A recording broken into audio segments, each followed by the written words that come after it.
আসসালামু আলাইকুম। আমার প্রিয় আপু ভাইয়ারা সবাই কেমন আছেন? আশা করি আল্লাহর রহমতে ভালো আছেন, সুস্থ আছেন। আজকে আরেকটি নতুন ব্লগ ভিডিও শেয়ার করব। সকালবেলা ঘুম থেকে উঠেই আজকে জুবাইরের আব্বু আমাকে বলছে যে, "একটু খিচুড়ি করো।" কারণ প্রত্যেকদিনই যেহেতু ভাত খাই, তো মাঝে, মাঝে একটু খিচুড়ি, রুটি এটা সেটা খেতে কিন্তু তার ইচ্ছে করে। তো আর আজকে যেহেতু বলল, আর আমি কিন্তু বলার আগে খিচুড়ি অলরেডি চাপিয়ে দিয়েছি। তো আমি বললাম যে, "অপেক্ষা করো, আমি খিচুড়ি একদম প্লেটে খুলে দিয়ে দিচ্ছি।" তো আলহামদুলিল্লাহ খিচুড়ি হয়ে গেছে। ডিম ভেজে নিলাম। নিয়ে জুবাইরের আব্বুকে শুধু নয়, আমিও সাথে বসে একসাথে দুজনে খেয়ে নিলাম। খেয়ে খাওয়া-দাওয়া করে আরও অনেক কাজ ছিল, সেগুলো সারলাম। সেরে ভাবলাম যে রান্নাঘরের যে কাজগুলো আছে সেগুলো শেষ করে নিই। কারণ আমি দুপুরবেলা যেহেতু মাটির চুলায় রান্না করব, তো সকালবেলার কাজ শেষ করে একবারে রান্নাঘর কিন্তু আমি মানে গ্যাসের চুলা, আমার এই রান্নাঘরটা পরিষ্কার পরিচ্ছন্ন করে তারপরে কিন্তু আমি মাটির চুলায় দুপুরে রান্না করতে যাই। তাহলে কি হয় যে মাটির চুলায় রান্নাবান্না করে রেখে এই রান্নাঘরে ঢুকলে কিন্তু অনেকটাই শান্তি লাগে মনে। কারণ সবকিছু পরিষ্কার পরিচ্ছন্ন হয়ে থাকে। তো পরিষ্কার পরিচ্ছন্ন করে নিলাম। নিয়ে এখন দুপুরের আয়োজন করব। তো মনে হলো যে ছাদ বাগানে আবারও কিছু শাক হয়েছে। অল্প কিছু শাকগুলো একটু উঠিয়ে নিই। না হলে আবার এই অল্প একটু শাকই অনেক বয়স হয়ে যাবে, ফুল হয়ে যাবে, খেতে তখন ভালো লাগবে না। তাই ভেবে ছাদে চলে আসলাম।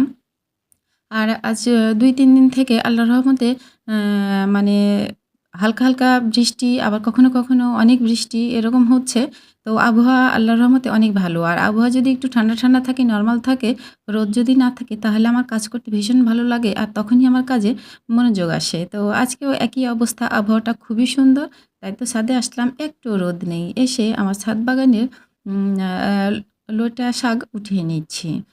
যে কয় রকমের শাক হয়েছে সবগুলো শাকই আসলে উঠিয়ে নিচ্ছি। তবে পরিমাণে খুবই কম হবে, খুব বেশি কিন্তু হবে না। তো শাকগুলো উঠানোর পরে মনে হলো যে খুবই কম হচ্ছে। তো ভাবলাম যে কয়টা পুঁই পাতাগুলোও উঠিয়ে নিই।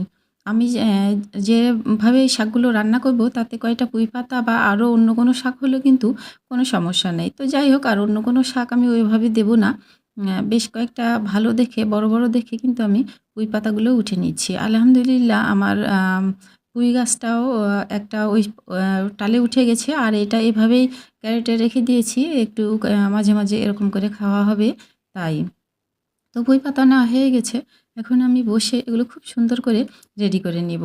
তো অন্য শাক তো আর কাটতে হবে না। কিন্তু পুঁই পাতাগুলো কিন্তু কেটে নিতে হবে। তো পুঁই পাতাগুলো আলাদা করে নিচ্ছি। নিয়ে পুঁই পাতা একটু চিকন, চিকন করে কেটে এই শাকের সঙ্গে দিয়ে দেব। আর ওই শাকগুলো যেভাবে আমি উঠেছি আলহামদুলিল্লাহ একদম সুন্দরভাবে উঠেছি। ওই শাকগুলোতে আর কোনো কিছুই করাই লাগবে না।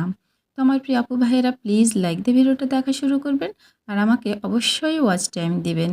আর আরেকটা কথা বলে রাখি আমার প্রিয় আপু ভাইয়ারা, কয়েকদিন আমি একটু সমস্যায় থাকবো। এটা একটু অন্যরকম সমস্যা। যাই হোক, শেয়ার করছি না।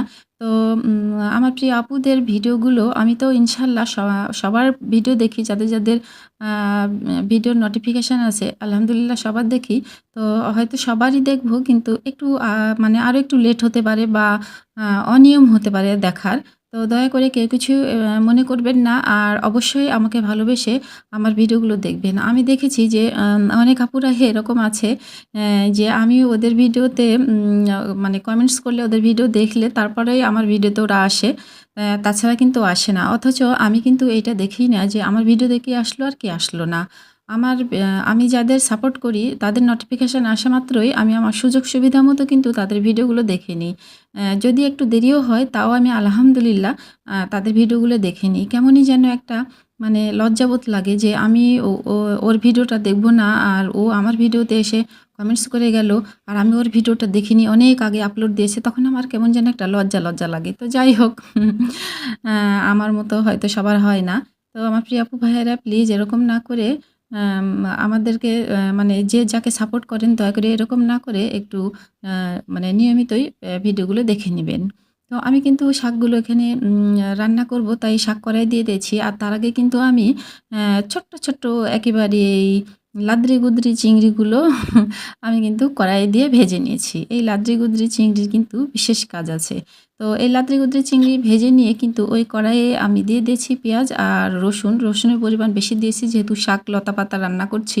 আর শুকনা মরিচ দিয়েছি, দিয়ে কিন্তু আমি মানে তেলে বসিয়ে দিয়েছি শাকগুলো। আর যে পেঁয়াজের দাম রে ভাই! পেঁয়াজ তো বেশি খেতে ভয়ই লাগছে। মনে হচ্ছে যে পেঁয়াজ খাচ্ছি না, গরুর মাংস খাচ্ছি।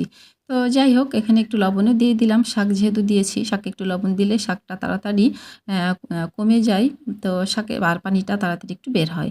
তো লবণ-টবণ দিয়ে একটু নাড়াচাড়া করে ঢেকে দিলাম।